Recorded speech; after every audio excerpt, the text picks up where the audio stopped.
امریکی بحریہ کا سی ہاک ہیلی کاپٹر بحیرہ عرب میں گر کر تباہ ہو گیا۔ حادثے میں عملے کے 3 ارکان زخمی جبکہ ایک لاپتہ ہو گیا ہے۔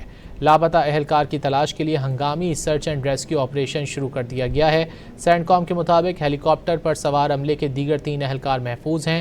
سینڈ کام نے یہ بھی کہا ہے کہ ہیلی کاپٹر کی ہنگامی لینڈنگ دشمن حملے کا نتیجہ نہیں تھی۔ ہیلی کاپٹر گرنے کی وجوہات کی تحقیقات جاری ہیں۔ یہ 1 ماہ کے دوران بحیرہ عرب میں گر کر تباہ ہونے والا امریکی فوج کا دوسرا ہیلی کاپٹر ہے۔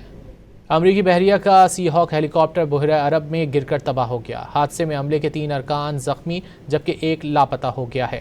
لاپتہ اہلکار کی تلاش کے لیے ہنگامی سرچ اینڈ ریسکیو آپریشن شروع کر دیا گیا ہے۔ سینڈ کام کے مطابق ہیلی کاپٹر پر سوار عملے کے دیگر 3 اہلکار محفوظ ہیں۔ سینڈ کام نے یہ بھی کہا ہے کہ ہیلی کاپٹر کی ہنگامی لینڈنگ دشمن حملے کا نتیجہ نہیں تھی۔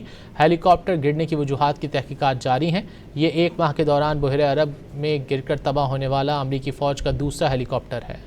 امریکی بحریہ کا سی ہاک ہیلی کاپٹر بحیرہ عرب میں گر کر تباہ ہو گیا۔ حادثے میں عملے کے 3 ارکان زخمی جبکہ ایک لاپتہ ہو گیا ہے۔ لاپتہ اہلکار کی تلاش کے لیے ہنگامی سرچ اینڈ ریسکیو آپریشن شروع کر دیا گیا ہے۔ سینڈ کام کے مطابق ہیلی کاپٹر پر سوار عملے کے دیگر 3 اہلکار محفوظ ہیں۔ سینڈ کام نے یہ بھی کہا ہے کہ ہیلی کاپٹر کی ہنگامی لینڈنگ دشمن حملے کا نتیجہ نہیں تھی۔ ہیلی کاپٹر گرنے کی وجوہات کی تحقیقات جاری ہیں۔ یہ 1 ماہ کے دوران بحیرہ عرب میں گر کر تباہ ہونے والا امریکی فوج کا دوسرا ہیلی کاپٹر ہے۔